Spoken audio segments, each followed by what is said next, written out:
নমস্কাৰ বন্ধু-বান্ধৱীসকল, মোৰ এটা নতুন ভিডিঅ'লৈ আপোনালোকক পুনৰবাৰ স্বাগতম জনাইছোঁ। ৰংচাৰৰ সম্প্ৰচাৰিত হৈ থকা সূৰুযমুখী ধাৰাবাহিকখনৰ ক্ৰমবৰ্ধমান মুকলি হৈছে।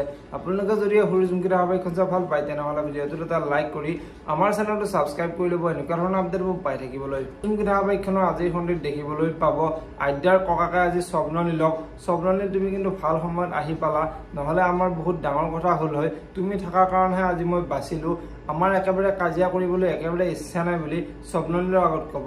আৰু তেতিয়া স্বপ্ননীলে মোৰ আপোনালোকৰ ওপৰতো দায়িত্ব আছে, সেইবাবে মই আপোনালোকক বচালোঁ, আপোনালোকে আৰু চিন্তা কৰি থাকিব নালাগে বুলি স্বপ্ননীলে ককাকৰ আগত কোৱা দেখিবলৈ পাব।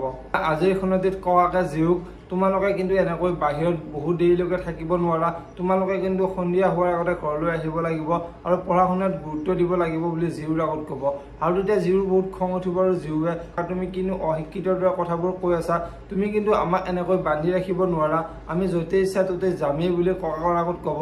আৰু তেতিয়া ককাকৰ মনটো বহুত বেয়া লাগিব আৰু ককাকে জীউ তুমি মোক আজি এনেকৈ ক'লা বুলি ককাকৰ মনটো বহুত বেয়া লগা দেখিবলৈ পাব। যদিহে আপোনালোকে সূৰুযমুখী ধাৰাবাহিকখন চাই ভাল পায় তেনেহ'লে ভিডিঅ'টোত এটা লাইক কৰি আমাৰ চেনেলটো ছাবস্ক্ৰাইব কৰি ল'ব এনেকুৱা ধৰণৰ আপডেটবোৰ পাই থাকিবলৈ। ধন্যবাদ।